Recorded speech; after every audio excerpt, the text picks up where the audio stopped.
So I lucked into a big load of Quince, which I love. They smell just so good. And as I've been working with them, I realized they're a really big pain in the butt.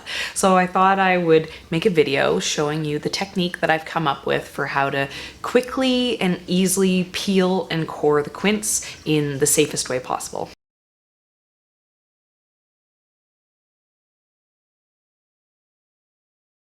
In the past, the only thing I've ever done with my quince is I have thrown them into a juicer and just gotten a juice out and made a nice quick syrup. It's a good way to get the flavor and the color out of the quince, and we're not big jam eaters here, so processing the fruit itself has never really been a priority for me. But this year I wanted to make up some jams, I wanted to make some jellies, try to do a few other exciting new quince recipes, and as I was working with the quince, I realized what a pain in the butt they are. They're not only really hard to work with, but they're also really dangerous. The outside can get a little bit of softness to it when it's ripe, like softness as in like hard. And then the core is like rock hard. So if you're trying to core these to then, get them cooked and ready to use for recipes, it starts to get really dangerous that your knife's gonna slip and you're gonna hurt yourself because you need to use a lot of strength on these. So as I've been working with them, I found a few ways that I just found it a little bit easier to clean them up and get them going, so I thought I'd share that with you guys. The first step you want to do is you want to wash them. The quince have kind of like a fuzzy, like a heavy peach fuzz style film on the outside, and you want to get that off. Just makes it a lot easier and cleaner to work with them.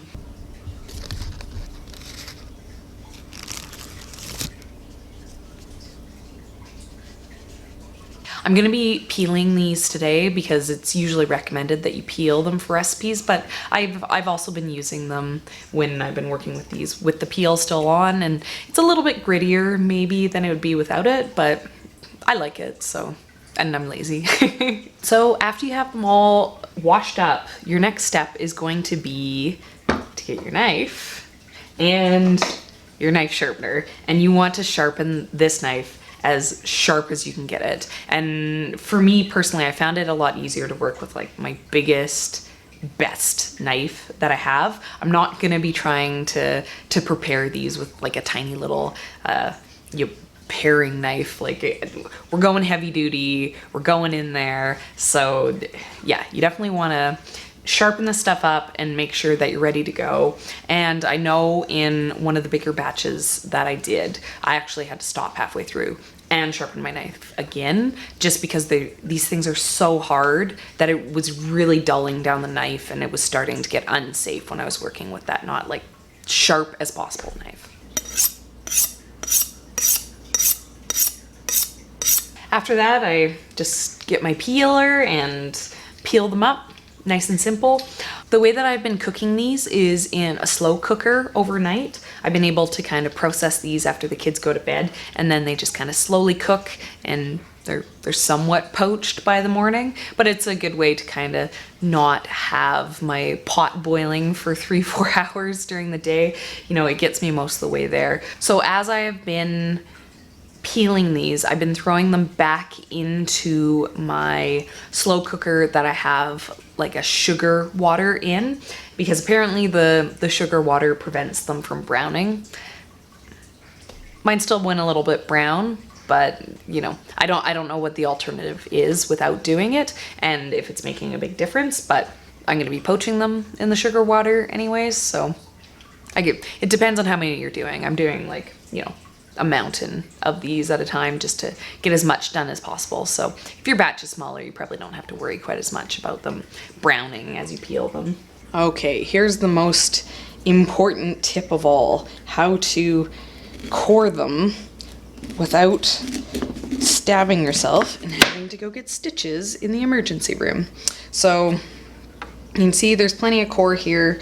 What I'd normally do with an apple is I'd do quarters and then I'd do the actual slicing it out, but these are rock hard. You do not want to do that. You will chop your hand off. So you just kind of eyeball where the core is.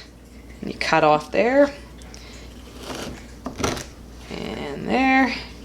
And like, oh, see, look, super dangerous even with my trick. And there you go. I mean, there's obviously still a little bit extra on there, but my hand's a lot more valuable than some core.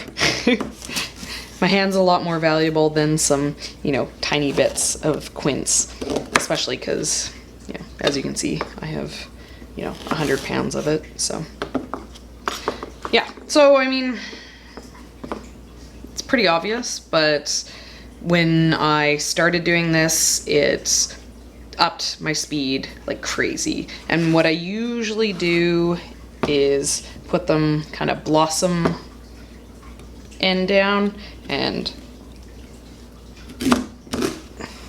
cut a bunch of these in half.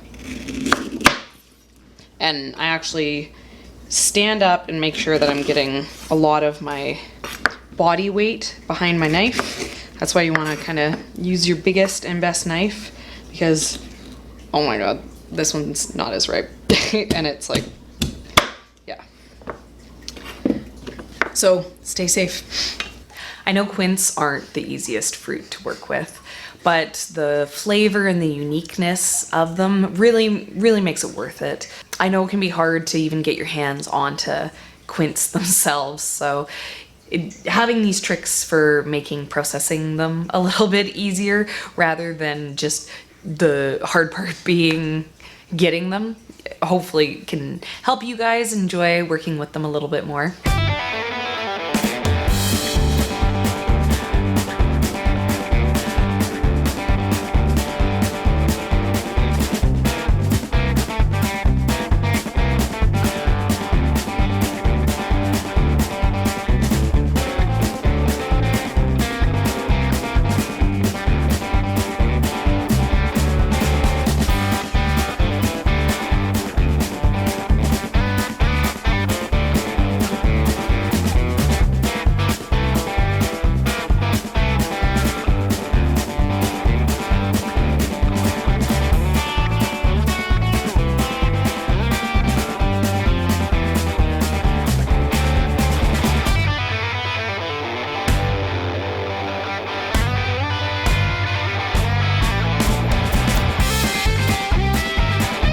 I still have a lot of quince to get through. So I am making a few videos coming up all about what I'm gonna be doing with these quince. I'm gonna be making a jam for the kids that's just a super basic, just quince jam, but I'm also gonna be making a black pepper and whiskey quince jam for me and Ian, which I'm pretty excited about. I think those flavors are gonna be pretty good.